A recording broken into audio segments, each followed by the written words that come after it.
Hi everyone, and a very warm welcome to this episode of the Learning Journeys podcast from Lacuna Learning. We hope you are all keeping well, and in our fourth episode we are delighted to be joined today by Alex Standen. Alex is a former international cross-country skier and is currently the national coach to the Scottish Performance Programme and pathway coach to the GB Performance cross-country programme. I met Alex a number of years ago, initially when he was on the Sport Scotland Coaching Futures programme. He was transitioning from his career as an international skier to becoming a performance coach. And I had the pleasure of mentoring him for 3 years, where we learned a lot from each other, I would say. He's now also my almost neighbour, in that he lives the other end of my street, which is quite nice. So I do see him from time to time these days. I had the absolute pleasure to work with him on a number of international camps and competitions in France and Switzerland, and to learn a bit more about the world of cross-country skiing, and as he puts it, the lovely, slightly mad people in it. He also patiently taught me to roller ski a few years ago. It was, if I'm honest, one of the first chances I had as a practitioner to do in situ work, working in competitions and working in training with a coach. So I think Alex probably taught me a lot more than I ever taught him. So absolutely delighted that he's made the time to join us today. So thanks very much for joining us, Alex. Yes, morning, Doug. And pleasure to be on the podcast, which obviously I've already listened to the first few episodes and looking forward to listening to more. So by way of warming us up today and our now regular feature on the podcast, I've got a question for you that I'm asking everyone. So Alex, this is going to be a good one, I think, from you. If you could go on an adventure anywhere in the world, where would you go? Who would you go with? And what would you do? Yes, I've listened to all the other ones, and ironically, my partner and I were booked to go to Nepal in this autumn, which obviously is looking fairly unlikely. So I would certainly say that's in the top 3 adventures. But also, I would, if I was going with Christine, probably love to do a big hut tour in the Dolomites. I think it's one of the most spectacular places in the world. The Dolomites, they're just so different from any other mountain range I've been in, and they take your breath away. So definitely love to do that, and also do a big ski touring trip on the west coast of Norway with probably everyone I grew up skiing with, so the likes of Muzzy and Callum and Youngie, Simon, all those people that we had basically grew up together. And I can just picture some of the hilarity that would go on if you put us all back together on some skis, and not a care in the world. So I definitely want to do that one day. Okay, very good. That's I knew it was going to be a good answer, and you did not disappoint with that one. But having been on camps and seen you lot together, I would pay money to watch that trip, I think, actually. TV series all of its own. I don't know what the title of that would be, but it would be a good one. So listen, we know you're a skier, we know you're a coach, we don't know how you got there. So it would be great, just for the purpose of the listeners, to learn a little bit more about you. Where did it all start from for you? How did you get into sport, and how did you get into skiing, and where did that journey lead you? When I was young, like most people, I played pretty much every sport I could find the time to do. So I played, from the age of 5, I guess, football, tennis, hockey, rugby, cricket, and anything I could do. Probably when I got more into teenagers, I was probably more focused on probably cricket and skiing. So I started skiing, just went down to, there's one of the only cross-country ski centres in the UK. I think it's still the only one. I just went to an open day and with my parents, and at the age of 10, seemed to enjoy it. My parents are a pretty outdoor family, so that appealed to their sense of outdoor adventure when it was snowing. I got dragged along there and really enjoyed it, and played all the other sports I could to a relatively high level. Skiing was, that probably appealed to that sense of doing something different in me, and also getting to go abroad. I hadn't really done that much abroad with family, so getting to explore amazing new places seemed like a pretty fun thing to do regardless. So that's how I kind of got into the sport, and pursued skiing after I left school for a number of years, and until before the 2014 Olympics, when I didn't make the selection criteria and realized that I wasn't really good enough at that level. But I tried to get to Olympics, but it hadn't worked out. So then it was time to do something different. Wow, that was quite a synopsis of quite a few years, and I'm sure there's lots of bits in there we could pull upon. So talk to us a bit about, so for people who don't know the world of cross-country skiing, you, I think it'd be fair to say, grew up in like sort of skiing royalty, really, in lots of ways, that little group. Do you want to just talk to people a little bit about the kind of the people that you grew up skiing with and what they're now doing as skiers? Yeah, so I'm from a very small town called Huntly in Aberdeenshire. It's a population of 3,000 or 4,000 people. Not a big place, that's for sure. And I am the same age as Andrew Musgrave, who's been has won World Cup races, been to 3 Olympic Games, been 4th at the World Championships, and various other accolades. And alongside him, Andrew Young, who's been on the podium, World Cup, been to 3 Olympic Games, went to the first one when he was 18 years old, multiple podiums, a World Cup consistently. Yeah, one of the best sprinters in the world, and now also being top 10. Last year was top 10 in distance World Cup as well. So pretty impressive. But also there was some others around as well, like Callum Smith, who's been to 2 Olympics. The people like Andrew, Posey Musgrave, who's obviously Andrew's sister, but also pretty much the best women's sprinter we've ever had in the UK. And to put it into context, before 2010 Olympics, when Andrew and Fiona Hughes went to Olympics, we hadn't had anybody go to Olympics since Lillehammer in 94. So there was a 16-year gap between those athletes, and so essentially that when we were growing up, there was no system. There was no real sport in the UK. So basically every step that we took as juniors and then into seniors was basically a jump into the unknown. And I think certainly Muzzy and head coach Roy Young, who has been a pretty big influence in my life and on all of us, certainly opened doors that we couldn't have imagined were openable. When we were growing up in a small town, just having fun on some skis, and then suddenly they're essentially Olympic Games. And especially in Andrew's case, at the age of turned 18 at Olympic Games, which for an endurance sport where your peak 30 years old is pretty impressive.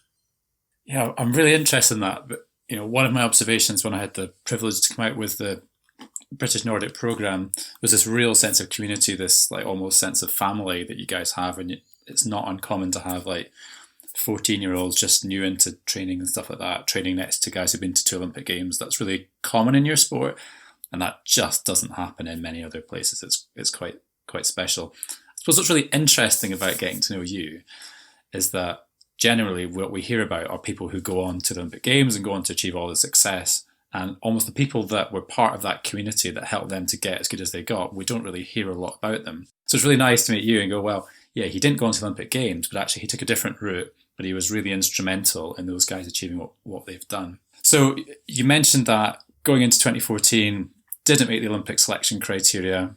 Presumably something then happened that made you decide to do something different, and you then went into coaching. Could you tell us a bit about that process and what that was like for you? I mean, I'd always done some form of teaching or coaching. So from the age of probably 16, then I was certainly doing probably what we in outdoor sports would call instructing. So I would work at the ski centre from the age of 16, essentially helping with school groups, which certainly teaches you a lot, because when you're 16, 17 and got a group of 30 primary 6 and 7 kids, they don't care how good you are at skiing. They care whether it's fun or whether you can hold their attention. So I certainly got chucked in the deep end sometimes there, but it certainly helped probably later on. And then I carried on doing that. I carried on coaching with clubs, and I was doing some work in the pathway before that 2014 date. So I was already thinking about it and doing some, but certainly after that decided that that was probably what I was passionate about and wanted to try and help the next generation have the same opportunities that I had and try and develop them and have the experiences we had to develop as skiers and people. And so then I was, after 2014, I was doing sort of part-time coaching as a part of a pathway role, and then also instructing, working with some other sports like Alpine on some of their instructor courses for the physical prep type stuff that they have to do as part of the courses. So I was doing kind of a range of things, and then obviously the opportunity of Coaching Futures came along. Unfortunately, I managed to get onto that program, which, as you say, was a three-year program that essentially allowed us to get as many hands-on coaching experiences as possible, and also a whole support and network around us as well, which I think, I don't think I could, looking back, I don't think I could have asked for really a better opportunity to progress as a coach.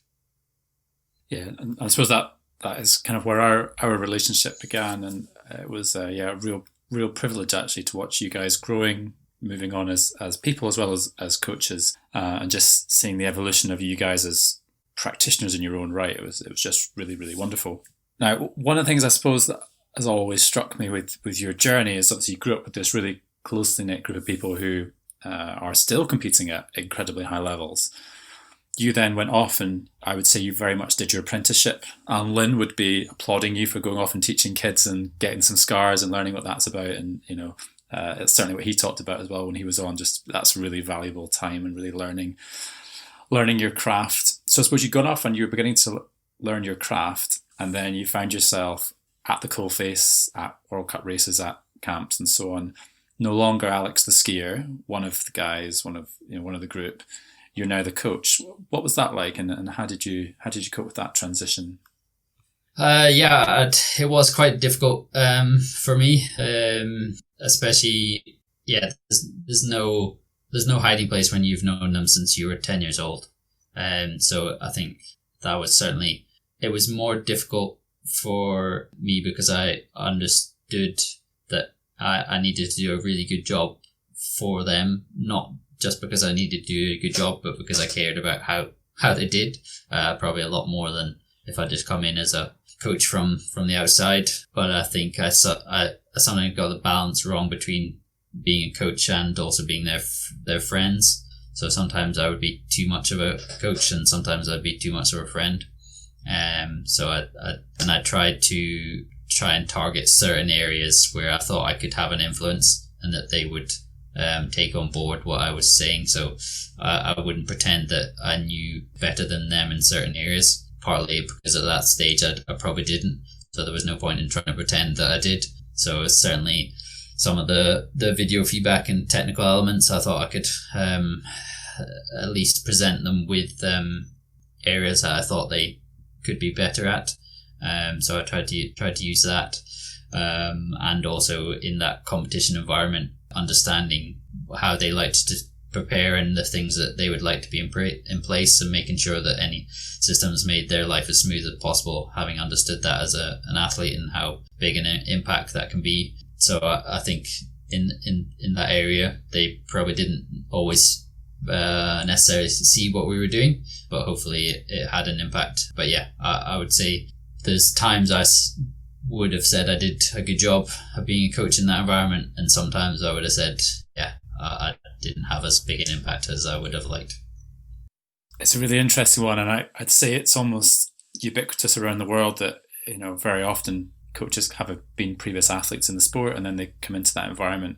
So I don't think your story is unique in that sense. But I'm wondering what you did, and if there are any critical moments during that, I guess, that transitional piece from athlete into starting to coach into becoming, I guess, a fully fledged professional, things that you did that helped you on that journey, and moments when perhaps you felt like, yeah, do you know what, there has been a shift here in terms of the way I behave, in terms of the way I conduct myself as a coach, and in terms of the way that they now see you? Yeah, I mean, I think they weren't the only athletes there, and that probably helped. So there was some other athletes who didn't know me as well as an athlete, and so they certainly were able to see some of the things I was doing with them and some of the influence perhaps I was able to have on them. So they then would begin to ask me more questions, and I would see that as an opportunity to try and get them to see me more as a coach. So I think it probably worked quite well with Callum. He was he began to be fairly open to having or listening to my thoughts. So yeah, that's certainly that ability to start to ask questions as open as possible, and then that as being a segue to then just drill into maybe some of the things that they were looking for, whether that be in what they were thinking about training, competitions, technical things. So that it just allowed a door to open. But critical moments, one of the ones by accident actually was we have a Tour de Ski, which is basically a ski version of Tour de France in a shorter space of time. But I got a phone call from Roy on, I think it was Boxing Day. The first year I'd started coaching with Coaching Futures, I think. And it was a phone call to say, what are you doing tomorrow? And one of the waxers had fallen ill. And so Roy phoned me up and said, do you want to be on a plane tomorrow to come into Tour de Ski? I certainly learned a lot in that compressed time where you go from one competition venue to another. And also, I think probably in some ways proved a little bit of worth to certainly to Muzzy, who was there to the end, in terms of a job I could do to support him. So that certainly helped. And some of the competitions, like the one we went to in Goms, where essentially Roy was there, but I was allowed to have more of a leading role. And so then those athletes there senior athletes were coming to me to ask certain things and work out how we could support them over the competition series. I don't know if there was that many transitional moments, but there was certainly just a gradual kind of more and more acceptance, and acceptance from me that I could actually have an impact. And sometimes I didn't get that right, that's for sure, and sometimes I should have stepped in more. But I tried to find that happy balance between them knowing everything about me versus trying to be a coach. It's interesting listening to you there. I'm getting this sense of somebody who sort of gradually earned credibility over time. You began to ask good questions and kind of earn respect in maybe a different sense. And that's a really hard journey, Alex. And I really admire you for the way you just sort of quietly plugged along and kept going and kept persisting. And yeah, imagine that being called on Boxing Day. Most people are sitting around getting over their Christmas Day hangover, and you're like, right, I better pack my bag and get my skis ready and get out on a flight to it's in Norway, isn't it, normally? No, that was actually, I think I flew to Munich. It's in Central Europe. So that's the opportunities to present themselves. And your point around gradually doing it. I mean, I also felt that I needed more experience to be respected by them as well. I didn't think I'd earned the right to be telling them what to do at all. So if I'd gone in with that attitude, it would have ended terribly, and that would compromise lifelong relationships, and I certainly didn't want that. Yeah, I'm just wondering, Alex, if you now reflect back on those years, that really difficult transition between athlete and you're now national coach. You can be honest or not honest about this. I'll let you decide how you want to play this, but are there any things you might have done differently, or things you might have changed in terms of the way you went about that transition, or things that other people might learn from your journey? I mean, one of the decisions I took was that I was essentially never going to do any competitions, and also try and in some ways not do really any training with them that much, apart from in competition environment and with the younger age group. So this is, I would say, only for the World Cup guys. obviously they ski quite fast, so that's hard anyway. But I really wanted to separate me, the athlete, from the coach. And in some ways, I think that was really good, but it probably wasn't that healthy for me personally. I think you've had on last week with Joe about the identity, and so I probably struggled with that element more than perhaps I could have if I'd either looked at other sports or channeled my, I guess, competitive element in a different direction. So I think from coaching point of view, that was probably a good decision, but for me personally, it was not that easy. Yeah, I've just been writing down a whole bunch of things there, Alex. It sounded like, although that separation between you being performer, athlete and coach was good, it wasn't that good for you personally. So professionally it was good, personally it wasn't so good. And it sounded like you basically needed another outlet, I guess, for your competitive instincts. They don't disappear, do they, overnight, when the day before you were trying to go to the Olympics and the next day you're carrying 62 sets of skis to a school or something, you know. I'm really interested in your current role now as national coach, and you've got young coaches who now report to you or work for you in some way.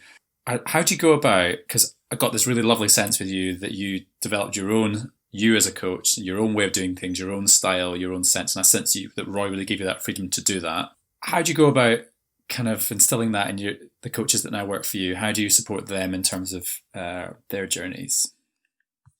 Yeah, it's a really good question. And it depends on the individual completely, I think. But certainly I've tried not to be too rigid about the way that we say you have to do. If we have a coach, we get a coach to lead a certain element of the pathway or the certain session, certain camp, then they do we give them the responsibility to figure out how they want to do that. So we've got a couple of examples. So we've got Sarah, who's working as a pathway coach within Scotland. And although we have lots of discussions, she's led in certain areas and done it in ways that I probably wouldn't have done it. But if it's good for the sport, and I don't see how, if I don't see that there's a way that that's going to have a negative impact, then they've got to figure it out. And also, for instance, Sarah also led a schools project that I'd done previously, and I gave her basically the structure that we did it, and then there you go.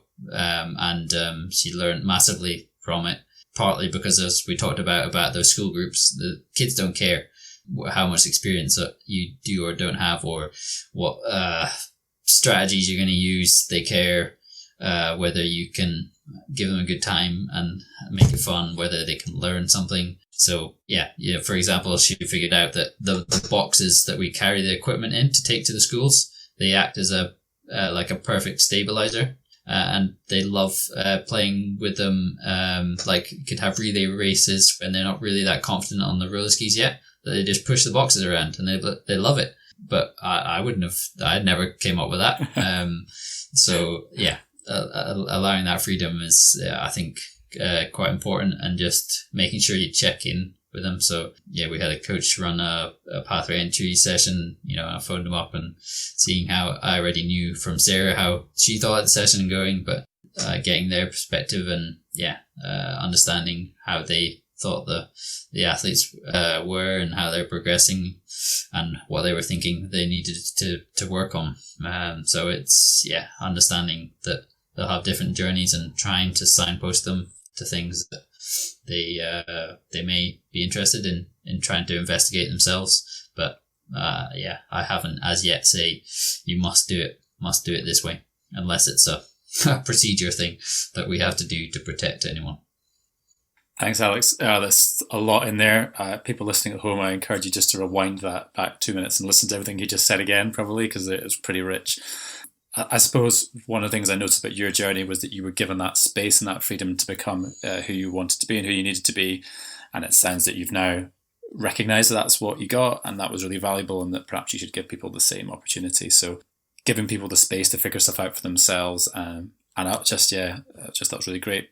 A couple of things I've picked up, everyone, that you might want to just note down. Just the first thing, I guess, is really the value of doing an apprenticeship, really earning your stripes. So even though Alex retired later on, he'd been teaching quite a young age, and he'd learned about managing groups of kids, and it really earned his stripes and done the hard yards. I think that's just really, you can't really get away from that. I love that there's no hiding place when you've known them since you were 10 years old. So when you're going to coach athletes who you've been mates with since you were 10, there's nowhere to hide. They're going to see everything you do. So that's a pretty tough crowd as well.